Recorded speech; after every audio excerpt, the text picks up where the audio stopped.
ससुराल छोटा पड़ गया। ये कहानी शुरू होती है श्रेया के ससुराल से, जहाँ श्रेया अपनी सास, ससुर और पति के साथ रहती थी। अपने पुराने घर को छोड़कर अभी अभी ही श्रेया के ससुराल वाले अपने नए 3 BHK फ्लैट में शिफ्ट हुए थे। रोज की तरह, किसी भी आम बहू की तरह श्रेया अपने सास ससुर के पास चाय लेकर पहुंचती है। बड़ी मुश्किल से मुझे फ्लैट हाथ लगा। जिस हिसाब से मार्केट का रेट था, मुझे तो लगा ही नहीं था कि हम ये फ्लैट कभी भी खरीद पाएंगे। विमल जी, बिल्कुल सही कहा मानसी जी आपने। और ये दीवार पर दाग कैसे लग गया? हमें नए घर में आए महीना भर नहीं हुआ और आप लोग इस तरह घर गंदा कर रहे हैं। ऐसे तो साल भर के अंदर अंदर ही फ्लैट की दीवारों पर फिर से रंग लगवाना पड़ेगा। 2-4 फर्नीचर में ही इतना खर्च लग चुका है कि जेब टाइट है, और अब फिर से पेंट करने का खर्चा आ जाएगा तो ना बाबा ना।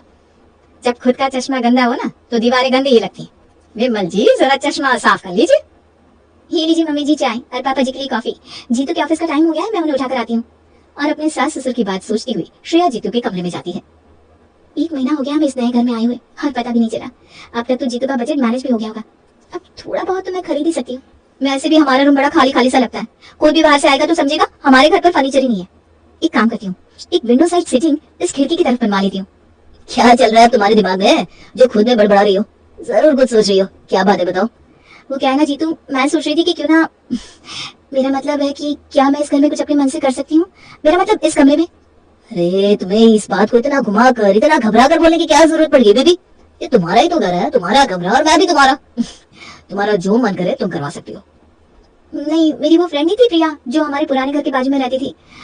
उसका पुराना घर था, तो उसने ना खिड़की के नीचे सीटिंग साइड बनाकर रखा था। हाँ तो उससे क्या हो गया? तुम तो ऐसे कर रही हो कि जैसे उसके घर में नाक बनी थी। अरे नहीं, तुम समझी नहीं। उससे क्या होता है, एक फर्नीचर ऐड हो जाता है कमरे में और स्पेस भी नहीं जाता। तो मैं सोच रही थी इस खिड़की के नीचे वही करवा लेते हैं। फ्लैट में पैसे लगाने का काम मेरा था, अब तुम्हें जो समझ में आए कर लो। श्रेया हंसती गाती हुई अपनी फ्रेंड प्रिया को कॉल करती है। प्रिया, जरा कारपेंटर का नंबर तो देना, उसी कारपेंटर का जिसने तुम्हारे कमरे में वो विंडो सिटिंग एरिया बनाया ना। मैं सोच रही हूँ इतना महंगा फ्लैट ले ही लिया है तो कुछ और खर्च कर लेते हैं, है कि नहीं? तुम्हारा फ्लैट तो लोन पर है ना, तो खर्चा मैं तुम्हें नंबर दे देती हूँ। मेरा नाम ले लेना तो भैया सही रेट लगा देंगे। बढ़िया आई। और अगले ही दिन कारपेंटर को बुलाकर श्रेया अपने कमरे की खिड़की के नीचे सिटिंग एरिया बनवा लेती है। कितना कूल लग रहा है ना ये। ये होता है स्टैंडर्ड। देख रही है ना मम्मी जी, ऐसा ही कुछ आपके कमरे में भी बनवा दूं क्या? अरे नहीं नहीं बहू, मेरा कमरा जैसा है वैसा ही अच्छा है। ज्यादा छेड़छाड़ करने से और कमरे में बेवजह फर्नीचर बनने से कमरा खिलौना सा बन जाएगा। और ऐसे कमरे में ना मेरा तो जी घुटता है। तुझे जो करवाना है करवा अपने कमरे में। तो भैया एक काम कीजिए ना, एक विंडो सीटिंग हमारे गेस्ट रूम में भी बनवा दीजिए। अपने कमरे में विंडो सीटिंग साइड बनाने के बाद श्रेया खुद के साथ खुद के रूम का वीडियो बनाकर पोस्ट करती है। इसे देखकर उसकी एक फ्रेंड नंदिनी कॉल करती है। क्या यार, तेरे कमरे में अच्छा वार्डरोब नहीं है क्या? कैसा पुराना सा वार्डरोब लगा रखा है तूने अपने कमरे में? नया फ्लैट लिया है, फर्नीचर में खर्च कर ले, वरना लोगों को लगेगा कि जीजू ने अपनी पाई पाई जोड़कर इस फ्लैट में लगाई है और अब सब खत्म। अरे पागल हो क्या? लोगों को पता है मेरा स्टेटस। और वैसे भी अभी तो हम फ्लैट में शिफ्ट हुए हैं, सारा काम तो अभी चल ही रहा है। ऐसी बात है, फिर मैं तुम्हें अपने कमरे की फोटो भेज देती हूँ। उसकी मोस्टली चीज ना तुम अफोर्ड नहीं कर पाओगी। अगर कुछ और समझ में आए तो ऐसा कुछ तुम अपने घर के लिए बनवा सकती हो। हाँ, पर पहले प्लीज ना अपना वार्डरोब का कुछ कर यार। नंदिनी की बात सुनकर श्रेया का तो पारा चढ़ जाता है। गुस्से में वो बड़बड़ाती हुई मॉल जाती है और जहाँ सस्ती चीजें देखने लगती है। कमरे की फोटो डालने की क्या जरूरत थी बहू? इन्हीं चीजों से ना नजर लगती है। फिर कोई तुम्हें कहेगा कमरा अच्छा नहीं लग रहा, तो कोई नजर लगाएगा, अरे इन्होंने तो बड़ा अच्छा घर ले लिया। घर, पैसा और खाना छुपाना ही सही है। इसलिए इतने दिनों से हम ऐसे रह रहे हैं मम्मी जी। आजकल दिखावे का जमाना है। आज मैंने कमरे की फोटो डाली ना, तब जाकर मुझे पता चला कि मार्केट में क्या ट्रेंड चल रहा है। और ऑनलाइन एप्स खोलकर श्रेया अपने कमरे के लिए चीजें खरीदना शुरू कर देती है। कमरा तो मैं सजा लूंगी, पर जो भी अंदर आएगा सीधा हॉल में बैठेगा, और हॉल में हमारा है ये छोटा सा टीवी। पहले तो यहाँ पर एक टीवी यूनिट बनवा लेती हूँ। और श्रेया हॉल में टीवी यूनिट बनवाने की तैयारी करती है। 2 दिन से यहाँ समय पर खाना नहीं मिल रहा है मुझे। दोपहर का खाना बाहर खा खाकर मेरा हाजमा बिगड़ गया है। आज भी खाना मिलेगा कि नहीं बहू? मुझे तो खाना आने के आसार नहीं दिख रहे जी। क्या मम्मी जी, आप भी? मिलेगा क्यों नहीं पापा जी, बिल्कुल मिलेगा। पर वो क्या है ना, अगर मैं इन कारपेंटर्स के साथ यहाँ पर नहीं लगी रही ना तो ये काम चोरी करेंगे। आप जानते हैं ना, नौकरों के साथ नौकर बनना ही पड़ता है। या तो मैं खाना बना सकती हूँ या फिर काम करवा सकती हूँ। तो खाना ही बना बेटा, क्या जरूरत है बेकार में ये सब करवाने की? टीवी लगवाने के लिए जगह तो बनवाई दी थी जीतू ने। स्टैंडर्ड मम्मी जी, स्टैंडर्ड नाम की भी कोई चीज होती है कि नहीं? बस आज भर की बात है पापा जी, इसके बाद ना हमारा फ्लैट एकदम नीट एंड क्लीन हो जाएगा।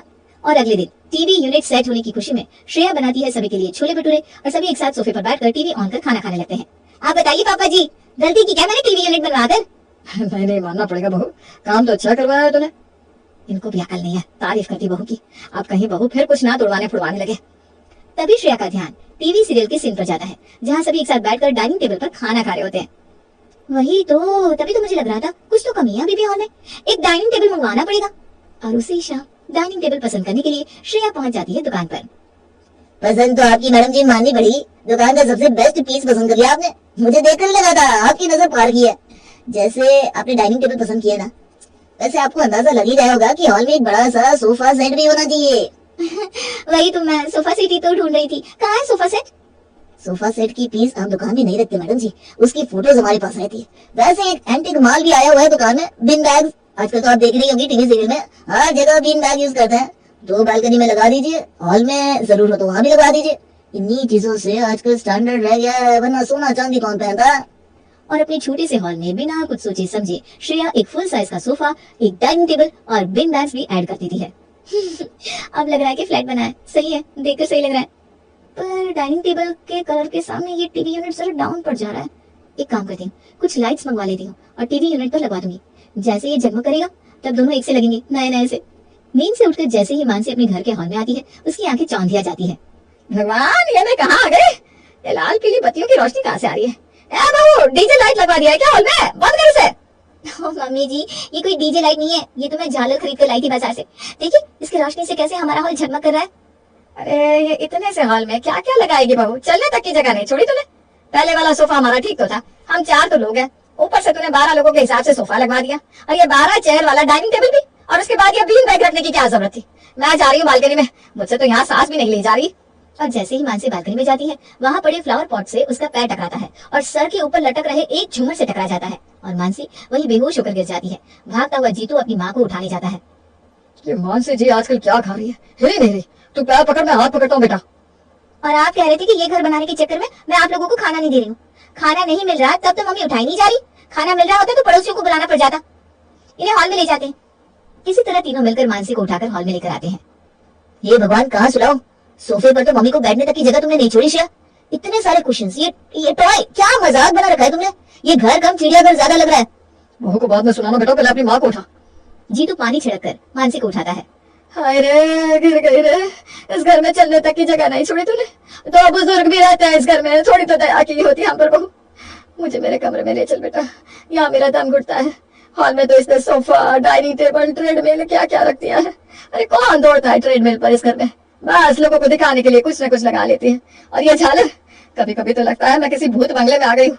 अंधेरे में ये लाल बत्तियां, हाय, रात में जब भी पानी लेने किचन में जाती हूँ ना, हार्ट अटैक आते आते रह जाता है मुझे। ये सब इसलिए मम्मी जी क्योंकि मेरा ससुराल छोटा पड़ गया है। अगर वही ये घर बड़ा होता ना तो चीजें अपनी अपनी जगह पर आ जाती है कि नहीं, आप ही बताइए। इतना सब होने के बाद भी अपनी बहू के मुंह से ये सुनकर मानसी जान लेती है कि वो उसके होश ठिकाने लगा कर रहेगी। और अगले ही दिन फोन करके मानसी अपने समधी समधन को घर बुला लेती है। जैसे ही दरवाजे पर उषा पहुंचती है, दरवाजे के दोनों तरफ शूज स्टैंड रखा देखकर वो हैरान रह जाती है। लगता है इनके घर में पहले से मेहमान आए हुए हैं, वरना 4 लोगों में 2-2 स्टैंड क्यों लगाया है श्रेया ने। जैसे ही उषा घर के अंदर आती है और घर देखकर हैरान रह जाती है। हो गई ना शानदार मम्मी जी, मुझे पता ही था। इतना स्टैंडर्ड वाला घर बनाया मैंने, देखने वाले को तो शौक लगेगा ही। वैसे आप अचानक क्या कैसे? अब इनसे सवाल जवाब ही करती रहेगी या अपने स्टैंडर्ड वाले घर का इन्हें टूर भी कराएगी? वो जगमगाती लाइट ऑन करके दिखाना। हाँ मम्मी जी, पर पापा मम्मी सबसे पहले अपना कमरा दिखाऊंगी। The best part of this house. Shreya सबसे पहले उषा और विनीत को अपने कमरे में लेकर जाती है, जहाँ बेड के साथ साथ 4-4 विंडो सीटिंग बनवाकर श्रेया ने अपने कमरे को इतना कंजेस्टेड कर लिया था कि वहाँ चलने तक की जगह नहीं बची थी। तो यहाँ सो ठीक है बेटा। इतना सुंदर कमरा, इतना सुंदर बेड, और फिर भी यहाँ पर 4-4 सीटें। पूरे घर का टूर लेने के बाद उषा का सर ही चकरा जाता है। वो फुसफुसाकर अपने पति से कहती है, मैं तो सोचकर आई थी बेटी के घर जा रही हूँ, कम से कम 1 हफ्ता तो रहूंगी, पर इस घर की हालत देखकर यहाँ 2 मिनट रुकना भी संभव नहीं। ठीक है विमल जी, अब हम चलते हैं। अरे आधा घंटा भी नहीं हुआ आप लोगों को आए और आप जा रहे हैं। आपने कुछ खाया भी नहीं पापा। बेटी के घर ना ऐसे भी नहीं खाते। बेटा पाप चढ़ाएगी क्या मुझे? हाँ, निकलते हैं हम। अरे उषा जी, आप बोल कर तो जाइए, शर्माइए मत। क्या बात है, क्यों आपको इतनी हड़बड़ी में जाना है? जरूर कुछ तो खट्टा होगा आपको। अपनी ही बेटी है, बोलिए बोलिए। तो श्रेया को बुरा ना लग जाए इसलिए उषा कुछ भी कहे बिना लौट जाती है और मानसी के किए कराए पर पानी फिर जाता है। लो, सारा प्लान चौपट हो गया, पर मैं इतनी जल्दी हार नहीं मानूंगी। इसकी माँ ने कुछ कहा नहीं, पर इसकी सहेलियां तो बड़ी मुंहफट है। कल अब इसके फ्रेंड्स को बुलाना पड़ेगा। और अपनी बहू को मजा चखाने के लिए मानसी इस बार उसकी फ्रेंड्स को घर बुला लेती है। अगली सुबह जैसे ही श्रेया की सहेलियां उनके घर आती है, शुरू हो जाता है बेइज्जती का बाजार। अरे बहू, तेरी सहेलियां आई है। बैठो बेटा, मैं जरा टीवी यूनिट की लाइट ऑन कर दूं। बहू ने बहुत कुछ नया करवाया है ना। ओह माय गॉड, ये घर है कि चाट का स्टॉल? इस तरह कौन इतने पुराने जमाने की दिवाली की लाइट्स को अपने टीवी पे लगाता है श्रेया? हद हो गई। अच्छा, ये सब तेरा पर्सनल सामान है? मुझे तो लगा तूने ये सब बेचने के लिए रखा है। ये तेरा नया स्टार्टअप है क्या? वरना इतनी सी जगह में इतने बड़े साइज का सोफा कौन रखता है? कौन सा तू अपने घर से किसी की शादी करवा रही है? 50 लोगों के बैठने जितना सामान लगवा लिया तूने, और आता तो तेरे घर पर एक कबूतर नहीं है। तूने पहले बताया होता कि इतना कुछ खरीदा है तो मुझे जो भागा दौड़ी करनी पड़ी ना, मैं ना करती। मेरे भतीजे की शादी थी ना, बेकार में मुझे सोफा सेट रेंट पर मंगवाना पड़ा, तेरे घर से ही ले जाती। डाइनिंग टेबल ये तूने सही किया श्रेया, यही खाना खाओ, यही ट्रेडमिल पर भागकर पतली हो जाओ। जब मन ना लगे तो ये लाइट्स ऑन कर लो और चाट खा लो। ये तो कुछ भी नहीं है बेटा, जरा मेरी बहू का कमरा जाकर देखो, उसे देखकर तुम्हें समझ में आएगा स्टैंडर्ड क्या होता है। और जानबूझकर मानसी श्रेया की सहेलियों को कमरे में ले जाती है, जहाँ जाते ही दरवाजे पर लगा हुआ बड़ा सा विंडचिम शिल्पा के सर से टकरा जाता है। हाय मेरा सर, वही कोना तो छोड़ देती यार तू। इतना हैवी विंडचिम तो बिल्डिंग के बाहर लगता है, कमरे के बाहर नहीं। गवार की गवार रहेगी तू। लगता है प्रिया की बोली हुई बात तुझे चुप रही। तूने उसे गलत प्रूव करने के लिए बेमतलब का सामान अपने घर में भर लिया। अरे बहन, ये तुमने एक कमरे में 3-3 साइड सीटिंग क्यों बना ली? 3 खिड़कियां हैं तो 3 साइड सीटिंग। तुम 2 लोग कहाँ कहाँ बैठोगे? और इस कमरे में जमीन तो छोड़ी ही नहीं तूने। तुम बिस्तर पर चढ़ती कैसे? और नीचे इतने अलग अलग रंग के कारपेट क्यों लगा रखे? Oh my God, so classless. यार तुम लोग बाहर आ जाओ, कमरे में तुम दोनों के जाने के बाद मेरे घुसने की जगह नहीं बची। पहले तो तू सोच, तेरे पिछले किसी जन्म की पुण्य आगे आ गए, इसलिए तो बाहर है, वरना अंदर आती तो दम घुट जाता तेरा। श्रेया को इतना कुछ सुनाकर उसकी सहेलियां वापस चली जाती हैं। अपनी सहेलियों के ताने सुनने के बाद श्रेया एक कोने में जाकर बैठ जाती है। इतना सब कुछ करने के बाद भी कितने ताने मिले मुझे मम्मी जी, मुझसे बहुत बड़ी गलती हो गई। आपने मुझे समझाया क्यों नहीं? मैं किसी काम की नहीं हूँ। चल बाबू, कोई बात नहीं, हो गई तुझसे गलती, तू भी तो बच्ची है, कल ये से हटवा देना, उदास मत हो, देर आए दुरुस्त आए। अगली सुबह मानसी बड़े आराम से बैठी थी। आखिरकार उसे उसका घर वापस से खाली होने का इंतजार था। और जैसे ही मानसी अपने कमरे से बाहर आती है, श्रेया कहती है, ससुराल मेरा छोटा पड़ गया नहीं मम्मी जी?